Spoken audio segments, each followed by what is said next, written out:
Hey, good evening, class. My name is Kelly Filgo, and this is my fourth semester in the MA of Higher Education Administration program. I'm also taking the two additional courses for the certificate in research and assessment.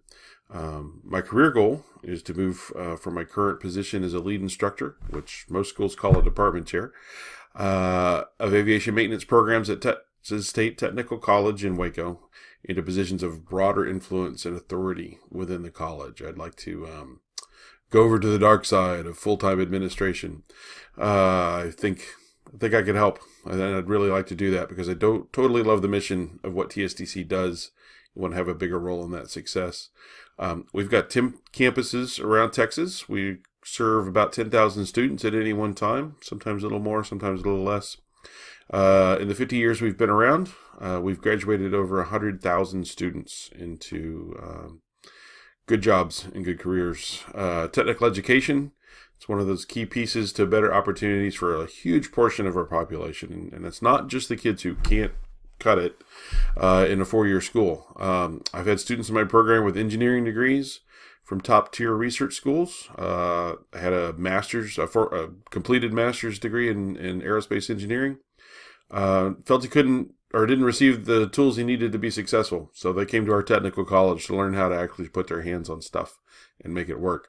It's this mix of students that we get from your high school shop class student all the way up to rocket scientists. Well, it gives us a really wonderful mix of diverse backgrounds. Now, outside engagement with other educators, I am a member of ATEC, that's the Aviation Technical Education Council. And I recently got published, so I'm going to toot my own horn on that for the first time in their journal. And I'm going to be presenting that article at the National Convention coming up in March in Washington, D.C., so I'm pretty excited about that. On a personal level, I'm married, coming up on 9 years, to a librarian who is on the faculty at Baylor, and she says that librarians are geeks who don't do math. So think about that. I'm also the father of four boys, ranging in age from 3 to 20. And fun fact, in my line of our family, there have been no girls born for coming up on 150 years. I don't know what the deal is, but we seem to only produce boys. So I'm with four kids, all boys. There you go. Doing my part, I guess. I love everything to do with aviation or the outdoors. I'm an avid camper, outdoorsy guy. If the weather's nice, I want to be outside more than anything. I've got a private pilot's license as well as my aviation maintenance certificates, so I can fly them, I can work on them. Really love airplanes. Now, I'd rather be working on a project out in my shop more than just about anything. The last 2 weekends alone, probably knowing that school's about to start, so I'm trying to cram in some fun, I've resurrected an old RC airplane.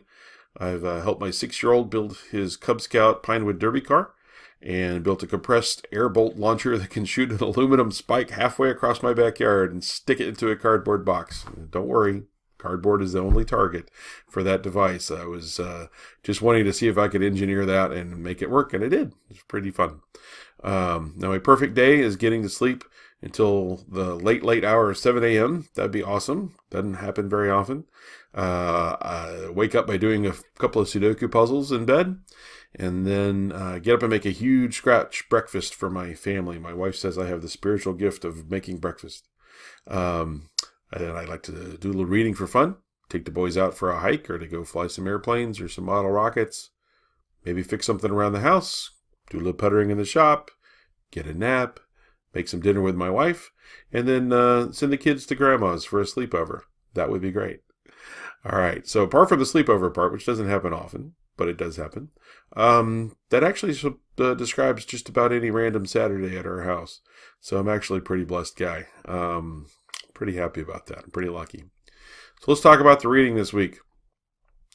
From the textbook reading, I took note of the textbook's call to go deeper with the professional development, and that's something that I can proudly say my school has been really working on the last couple of years. When I first started there 5 years ago, it felt like that was a box we checked for SACs with a professional development day, but they've tasked staff of people. We've got a director of professional development. They're doing a really great job trying to make it a more meaningful event, and also to spread that out throughout the year, and not just trainings, but opportunities to help us be better faculty, be better staff members. The article on the ACPA and the NASPA competencies, first, what is with the acronyms followed by the huge taglines? That's very confusing to me. I don't get it. Looks like a product of design by committee. Anyway, however, I am impressed by their efforts to increase the student agency in their own process towards success. Full disclosure, I probably have a preconception of student affairs as the people who are there to solve technical problems for students, like financial aid, veterans affairs, that kind of thing. The focus of my entire program is to get students to solve their own problems, be self-critical in assessing their skills, with actual human lives in the balance. So it's a pretty important thing. If they don't know how to do their job and know if they did their job right, then it ends badly for people. I've always perceived student affairs as kind of the place where they go to have things taken care of for them. So I'm learning, and I'm ready to learn. I'm willing to learn. I'm nothing if not teachable. So because of that tension, though, this class is going to be a bit of a challenge for me, and I hope to disabuse myself of these notions. The summary of changes section in that article has already given me a lot of hope for that outcome. The way they wrote it certainly looked like the goal was self-agency for the students to help them get there, not just do the job for them. So, yay, already learning and growing in this class, and it hasn't even been a week yet. The essential skills article, okay, I'm just going to admit the self-authorship section makes me want to cry, because culturally we're losing this as an art, as a skill, and we probably have been for at least a couple of generations. And I don't care what your political leanings are. It's a lack of self-authorship. It's going to turn your ideologies into weapons. I have so many students who are huge fundamentalist conservatives. Big shock. It's technical school. We're learning trades. That shouldn't be too big a surprise to anybody. When I advise them on for the ones who are getting the associate degrees, that they're going to be taking intro to sociology or intro to humanities, they really kind of get a sour look on their face. They have no desire to learn about the differences in people groups. It makes me quite sad.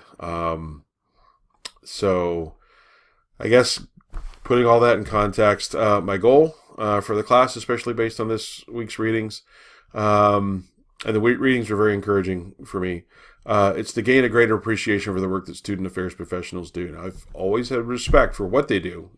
I just have always assumed it was just the practical and tangible things they do for their students, or for our students. But I'm excited to take this journey of discovering how student affairs help students make the most of their education, especially to become self-aware and self-directed citizens, right? That's not just faculty's job, that's their job too. So God bless the student affairs educators who can help these students see a world around them as full of people that they can learn from, and possibly, at least, for the first time for many of our students. And I honestly don't care if they ever change their political views, but please, I want them to have those views for carefully considered reasons, held up and compared to other points of view from the places of mutual respect. That's key. If we can do that, we can work a lot of things out. So, Dr. P, I submit myself to you and your teaching. So this faculty administrator is ready to learn. All right, the student is willing, and I want you guys all to have a great week. All right, thanks. Where's the pause button?